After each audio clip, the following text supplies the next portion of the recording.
Navi Mumbai network.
कोपेखेरने प्रभाग क्रमांक 52 sector 14 का ये उद्यान गवाह बना।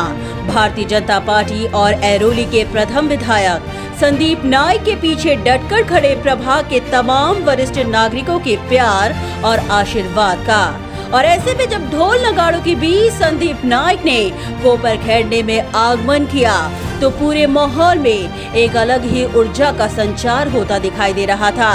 बता दें कि नवी मुंबई में ज्येष्ठ नागरिकों के हक का कोई स्थान और विरंगला के लिए कोई जगह उपलब्ध हो पाए, इसी मकसद को ध्यान में रखते हुए कोपेखेरने प्रभाग क्रमांक 52 में संदीप नाइक ने अपने विधायक निधि के माध्यम से ज्येष्ठ नागरिकों के लिए विरंगला केंद्र के सपने को साकार कर दिखाया।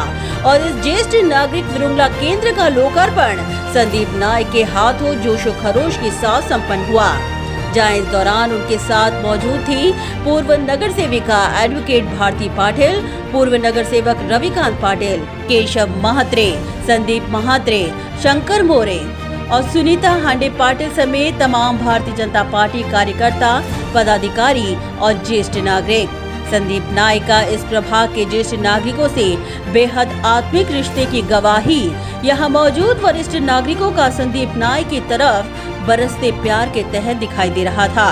संदीप नाइक ने भी इस लोकार्पण कार्यक्रम में प्रभाग के ज्येष्ठ नागरिकों के पास जाकर उनका सत्कार कर एक साधारण और एक परिपक्व नेता का परिचय दिया। प्रभाग क्रमांक 52 कोपेखेरने में संदीप नाइक ने सबसे ज्यादा विधायक निधि मुहैया करवाकर इस प्रभाग में विकास की अनोखी गाथा अपने कार्यकर्ताओं के साथ लिखी है। इस दौरान संदीप नाइक ने प्रभाग के ज्येष्ठ नागरिकों के सत्कार के साथ ही साथ प्रभाग के खिलाड़ियों का भी सम्मान किया। तमाम ज्येष्ठ नागरिकों के माध्यम से जहां संदीप नाइक का जोशो खरोश के साथ सम्मान किया गया, वहीं उन्हें तलवार भी भेंट स्वरूप दी गई।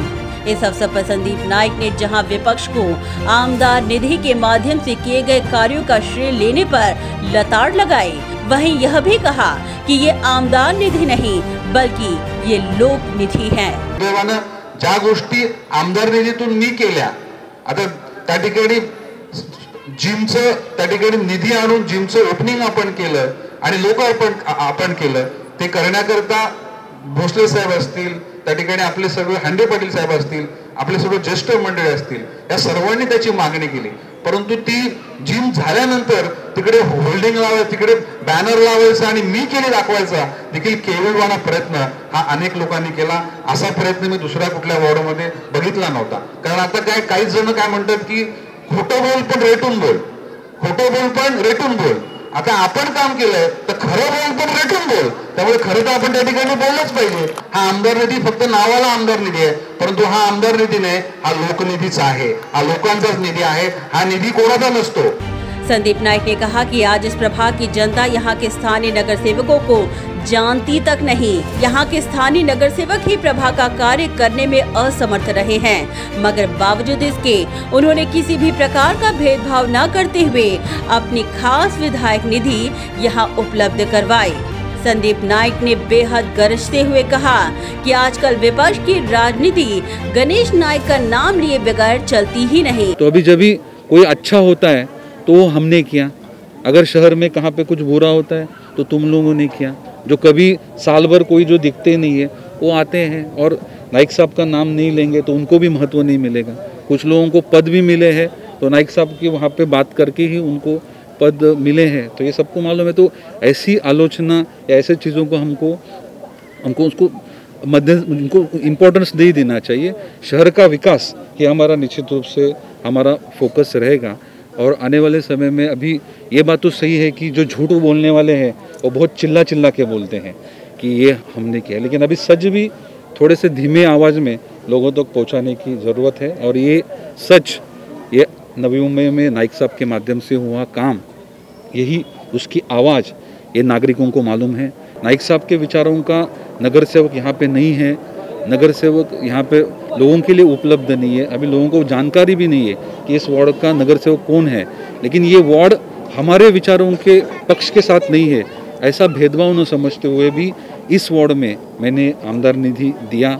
उन्होंने विपक्ष को भी आड़े हाथों लेते हुए कहा कि जो ठाणे और मुंबई मनपा खुद के क्षेत्र का विकास नहीं कर पाई, अब वही मनपा नवी मुंबई महानगर पालिका द्वारा किए गए विकास से सीख ले रही है। और शहरों की तुलना में हम हर क्षेत्र में आगे। आज एजुकेशन में जो मुंबई जैसा शहर है वहाँ पे अभी तक CBSE स्कूल नहीं है। जब भी हम लोग यहाँ पे भाषण में बताते हैं कि आज महाराष्ट्र में आप शहर दिखाओ जिसके पास CBSE स्कूल की शुरुआत है, तो ये नवी मुंबई शहर है। अभी हमारे नवी मुंबई के देख के मुंबई और ठाणा सीख रहा है।